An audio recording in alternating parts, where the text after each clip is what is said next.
விளம்பரம் தொகுதி மக்கள் அனைவருக்கும் வணக்கம். வரப்போற தேர்தலில் நீங்க நாம் தமிழருக்கு உங்களுடைய ஆதரவு தரணும். இதுவரைக்கும் காங்கிரஸ் நம்பி கெட்டது போதும். ஏன்னா காங்கிரஸ் விளையாட்டு விளையாட்டுகளை நீங்க பல முறை பார்த்தீங்க. உங்களுக்கு இடைத்தேர்தல் வந்தாலும் காங்கிரஸ் தான் தோணுது, எந்த தேர்தல் வந்தாலும் காங்கிரஸ் தான் வரணும்னு நினைக்கிறீங்க. உங்களுடைய மனநிலையில இந்த ஒரு நோயை இறக்கி வைக்கிற அளவுக்கு காங்கிரஸ் உங்களுக்கு ஒன்றும் எதுவும் செஞ்சு தரல. ஏதாவது ஒரு நல்ல மாற்றம் காங்கிரஸால அந்த ஊர்ல ஒரு கல்லூரி கொண்டு வர முடிஞ்சிருக்கா? அரசு கல்லூரி, தனியார் கல்லூரிகள் முதலீட்டாளர்களோட வருமானத்தில் வைக்கிறது. இங்க எந்த தனியார் கல்லூரியும் தவிர ஒரு அரசு கல்லூரி நிர்ணயிக்க முடியல. அப்ப எவ்வளவு கேவலமான அரசியல் நம்மளை சுற்றி அவங்க விதிச்சிருக்காங்க. இங்க உழைக்கிற மக்கள் நிறைய பேர் இருக்கீங்க. நீங்க எல்லாம் நம்புறீங்க காங்கிரஸ் தான் உங்களுக்கு ஒரு மாற்றம். ஜாதி சார்ந்து சிந்திக்கக்கூடிய மக்களை உங்களை மாற்றி வச்சிருக்காங்க காங்கிரஸ் கட்சி. அப்போ நீங்க எந்த வெளியூருக்கு போக மாட்டீங்களோ, உங்க ஊர்ல இருந்து அங்கெல்லாம் வேற ஜாதி மக்கள் கூட பயணிக்க மாட்டீங்களோ. நீங்க எல்லாம் இந்த ஏரோப்ளைன், ட்ரெயின் இந்த மாதிரி பட்ட எதுலையுமே நீங்க பயணிச்சதே கிடையாது. நீங்க பின்னூர்தி நிலையத்துக்கு போனா கூட ஏன் ஜாதிகாரம் வண்டி ஓட்டினா தான் நான் பரப்பன் போகலாம் மாட்டியில. பக்கத்து மாவட்டத்துக்கு போய் மருத்துவம் பார்த்ததே கிடையாது. கண்ணு நோய்க்கெல்லாம் வெளியே நீங்க போனதே கிடையாது. இல்ல இதே நோயோ வேற எந்த நோயோ வந்த பக்கத்து மாநிலத்துக்கு போனதே கிடையாது. அங்கெல்லாம் உங்க ஜாதி மக்கள் தான் எல்லாரும் வேலை பார்க்கறாங்களா?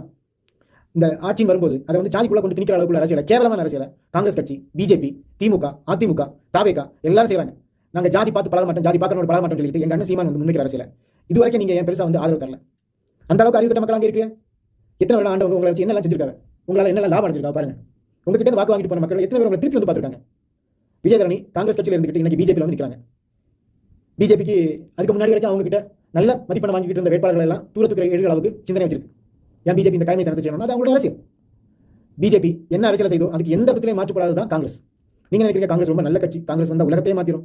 காங்கிரஸ் உலகத்தை ஒன்றும் மாத்தாது. காங்கிரஸ் வந்துச்சுன்னா அவங்க கட்சி தலைவர்கள் நல்லா வாழ்வாங்க. கிளியூர் தொகுதியில் இருந்தவர் தான் ராஜேஷ்குமார். அவர் தான் கொரோனாவாக இருந்தார் கடைசி காலத்தில். இப்போ முடிஞ்சு போன சட்டசபைக்கு காங்கிரஸ் கட்சி கொரோனாவாக இருந்தார். அந்த ஆளாக உங்க ஏரியாவில் என்னைக்காவது வந்து பார்த்துருக்காரா? இல்லை. காங்கிரஸ் ஒருத்தர் ஜெயித்தாங்க, ஒரு பெண்மணி நீங்க ஜெயிக்க வச்சிங்க.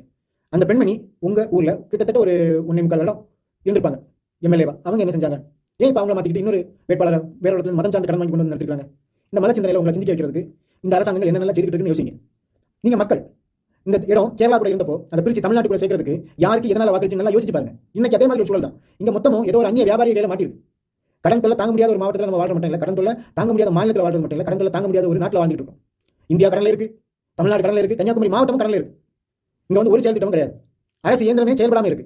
நம்ம ஊர்ல இருந்து யாருக்காவது வேலை கிடைச்சுன்னா அவன் எங்க போய் வேலை பார்ப்பான்னா தெற்க இருக்க வடக்க போவான், இங்க இருக்கும் சென்னை, தண்ணி இல்லாத காட்டுக்கு அனுப்பிடுவாங்க. இந்த ஊர்ல வாழ்ற மக்களுக்கு இங்க வாழ்றதுக்கான சூழலை உருவாக்குறதுக்கு இந்த அரசாங்கங்கள் இதுவரைக்கும் முயற்சி தெரியல. அது திராவிட ஆகட்டும், காங்கிரஸ் ஆகட்டும், மத்திய அரசாங்கம் ஆகட்டும், மாநில அரசாங்கம் முடியல. ஏன்னா இவங்களுக்கு யாருக்கு தற்சார்பு பொருளாதார சிந்தனையே இல்லை. இந்த சிந்தனை இவங்களுக்கு மனசுல வரவும் செய்யாது. காரணம் என்னன்னா இவங்களுக்கு உங்ககிட்ட திருடமே தவிர உங்களை வாழ வைக்கணும் இல்லை. உங்ககிட்ட இருக்கிற சொத்து பத்தி எல்லாத்தையும் ஏதோ ஒரு வகையில வரிங்கிற பேர்ல புடுங்கிறது திட்டம் வச்சிருக்காங்க. அதையும் தாண்டி உங்க மனசுல மதத்தையும் ஜாதியும் விதைச்சிட்டு இருக்காங்க. மலையாளிகள் நிறைய பேர் இந்த ஊர்ல வாழ்றீங்க.